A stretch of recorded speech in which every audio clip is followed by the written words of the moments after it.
इतने लोग मरे थे, रूस ने इस चीज को छुपा ली। जो जो उस हेलीकॉप्टर पे बैठा था, जो जो सैनिक, सब मर गए। कैमरामैन थे लोग, वो तो मरबे किए। निकलने वाला रेडिएशन, अरे बाप हो बाप। एक रेडिएशन अगर आ गया ना, मतलब समझो एक सरसों के दाना के बराबर रेडिएशन अगर इस क्लासरूम में घुस गया ना, आप में से कोई जिंदा नहीं जा सकता। पाकिस्तान के पहाड़ों से रेडिएशन लीक हो रहा है। बोरिक एसिड का छिड़काव किया।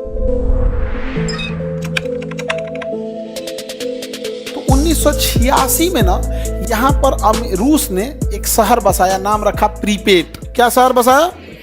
प्रीपेड शहर बसाया। अब ये प्रीपेड शहर के लिए उसने फायर स्टेशन लगा दिया, स्कूल खोल दिया, कॉलेज खोल दिया, ड्रेनेज सिस्टम रख दिया, जलाशय बना दिया, बिजली की तार बिछा दिए, सब कर दिए। लेकिन बिजली उसने कहा था 1986 में, बोला था 24 घंटा बिजली देंगे। कितना? उस बिजली घर के लिए इसने चेरनोबिल में एक परमाणु बिजली घर लगाया। क्या लगाया? और यह परमाणु बिजली घर बेहतरीन बिजली बनाता था। लेकिन उस बिजली घर के निरीक्षण करने के लिए हायर ऑफिसर आ रहे थे सब। हायर ऑफिसर जब आ रहे थे सब, तो वहाँ के कुछ इंजीनियरों ने बहुत ही लो वोल्टेज पर ही परमाणु बिजली घर को स्टार्ट करने की प्रक्रिया प्रारंभ कर दिया, जबकि वो करना नहीं चाहिए। कई बार मोटरसाइकिल या आप लोग फोर व्हीलर चलाइएगा ना, तो एक प्रॉपर इंजन स्पीड ले लेता है, तब जाके गियर चेंज करना चाहिए। लेकिन कई बार आदमी ना, मतलब स्केलेटर के दम पे आदमी क्या करता है, उठा देता है। गाड़ी कहती कि भाई इतना पे नहीं उठेगा, देखना ना, आदमी उठा लेता है लेकिन उतने पे बैठ के। लेकिन छोटी मोटी गाड़ियां हैं, चल जाती है। स्कूटी में तो गियर वगैरह होता नहीं है, होता है? नहीं होता, उसमें तो ईंटों भाग जाती है। लेकिन बाइक वगैरह में कई बार देखिएगा ना, आदमी तो 3 का गियर में उठाने की क्षमता नहीं है, लेकिन आधा क्लच ले लिया है, स्केलेटर ले रहा है, ऐंठ रहा है उसमें। दूसरे की गाड़ी है तो क्या दिक्कत है, ऐड दो यहाँ पर, नहीं समझे? ये तो छोटी मोटी चीजों में चल जाता है। लेकिन क्या हवाई जहाज और परमाणु बिजली घर में चलेगा?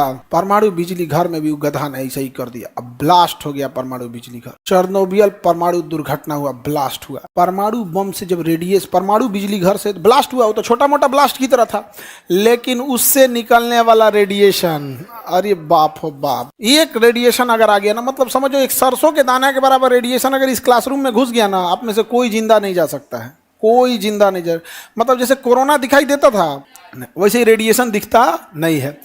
रेडिएशन जीएम काउंटर द्वारा उसे नापा जाता, रेडिएशन दिखता नहीं है। प्रीपेड शहर को फटाफट रातों रात खाली कराया गया। मिलिट्री की गाड़ियां लगाई गई और भर भर के बस में, ट्रक में खटाखट चेरनोबिल से क्या किया गया, खाली करा करा के भेजा गया वहाँ। इतना जल्दी।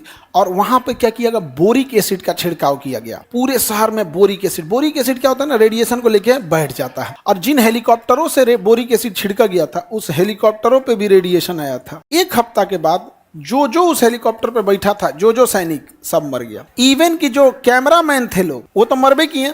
कैमरा भी रेडिएशन में हो गया था। कोनो उसका कैमरा यूज किया, यो चल गया। इतने लोग मरे थे, रूस ने इस चीज को छुपा लिया। आज भी चेरनोबिल शहर का जो बिजली घर है और प्रीपेड शहर आज भी खाली है। उसे कहा जाता है घोस्ट सिटी, भूत वाला शहर। कोई नहीं रहता है पूरे शहर में।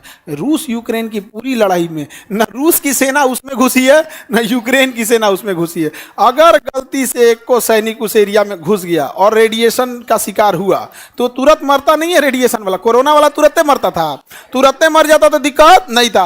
वो जो 14-15 दिन बाद उसको हाई मतलब लेवल जाता था। वैसे ही रेडिएशन वाला तुरंत नहीं मरता है, एक हफ्ता समय लेता है।